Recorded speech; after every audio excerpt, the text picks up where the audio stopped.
श्री राधा कृष्णाय नमो नमः।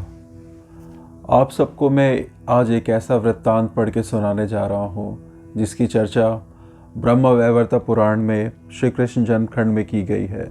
कथा कुछ इस प्रकार से है कि भगवान श्री कृष्ण इस धरातल पर श्री राधिका से सर्वप्रथम मिलते हैं भांडीर वन में, जहाँ वे एक शिशु रूप में नंद बाबा के साथ आते हैं और नंद बाबा फिर भगवान को शिशु रूप में श्री राधा को समर्पित करके वहाँ से चले जाते हैं। इसके पश्चात कुछ ऐसा होता है कि भगवान शिशु रूप से किशोरावस्था में आ जाते हैं। फिर वहाँ ब्रह्मा जी प्रकट होते हैं और उसी भांडीर वन में भगवान श्री कृष्ण और श्री राधे का विवाह विधि पूर्वक ब्रह्मा जी करवाते हैं।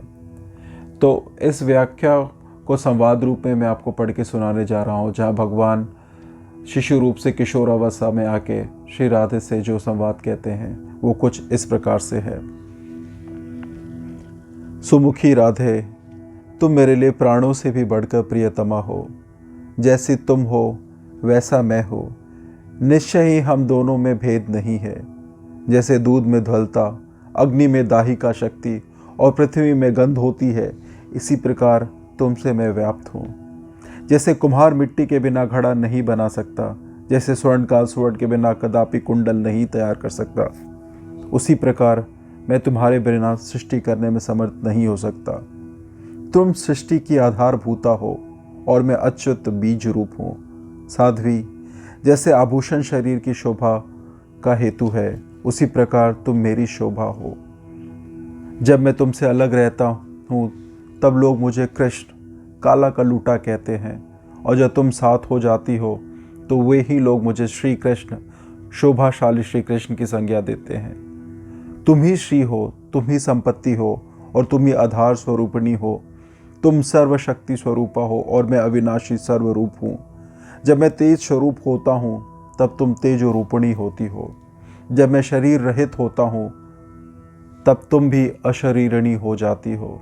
सुंदरी, मैं तुम्हारे संयोग से ही सदा सर्व बीज स्वरूप होता हूँ। तुम शक्ति स्वरूपा हो, संपूर्ण स्त्रियों का स्वरूप धारण करने वाली हो। मेरा अंग और अंश ही तुम्हारा स्वरूप है। तुम मूल प्रकृति ईश्वरीय हो। वरानने, शक्ति, बुद्धि और ज्ञान में तुम मेरे ही तुल्य हो। जो नराधम हम दोनों में भेद बुद्धि करता है, उसका कालसूत्र नामक नरक में तब तक निवास होता है जब तक जगत में चंद्रमा और सूर्य विद्यमान है। वो अपने पहले और बाद की 7 पीढ़ियों को नरक में गिरा देता है। उसका करोड़ों जन्मों तक पुण्य निश्चय ही नष्ट हो जाता है। जो नराधन अज्ञानवश हम दोनों की निंदा करते हैं, वे जब तक चंद्रमा और सूर्य की सत्ता है तब तक घोर नरक में पाए जाते हैं। रा शब्द का उच्चारण करने वाले मनुष्य को मैं भयभीत सा होकर उत्तम भक्ति प्रदान करता हूँ, और धा शब्द का उच्चारण करने वाले के पीछे पीछे तो मैं इस लोभ से डोलता फिरता हूँ कि पुनः राधा शब्द का श्रवण हो जाए। जो जीवन पर्यंत 16 उपचार अर्पण करके मेरी सेवा करते हैं, उन पर मेरी जो प्रीति होती है वही प्रीति राधा शब्द के उच्चारण मात्र से हो जाती है। बल्कि उससे भी अधिक प्रीति राधा नाम के उच्चारण से होती है। राधे, मुझे तुम उतनी प्रिय नहीं हो जितनी तुम्हारा नाम लेने वाले प्रिय हैं। राधा नाम का उच्चारण करने वाला पुरुष मुझे राधा से भी अधिक प्रिय है। ब्रह्मा, अनंत, शिव, धर्म, नर, नारायण, ऋषि, कपिल, गणेश और कार्तिकेय भी मेरे प्रिय हैं। लक्ष्मी, सरस्वती, दुर्गा, सावित्री, प्रकृति, ये देवियाँ तथा देवता भी मुझे प्रिय हैं।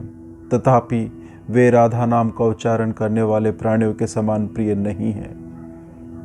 उपर्युक्त सब देवता मेरे लिए प्राण के समान है, परंतु सती राधे, तुम तो मेरे लिए प्राणों से भी बढ़कर हो। वे सब लोग भिन्न भिन्न स्थानों में स्थित हैं, किंतु तुम तो मेरे वक्षस्थल में विराजमान हो। जो मेरी चतुर्भुज मूर्ति अपने प्रिया को वक्षस्थल में धारण करता है, वही मैं श्री कृष्ण स्वरूप होकर सदा स्वयं तुम्हारा भार वहन करता हूँ। यो कहकर भगवान श्री कृष्ण उस मनोरम सैया पर विराजमान हुए। इस तरह से भगवान का ये संवाद संपूर्ण होता है। सुनने के लिए बहुत बहुत धन्यवाद। श्री राधा कृष्णाय नमो नमः।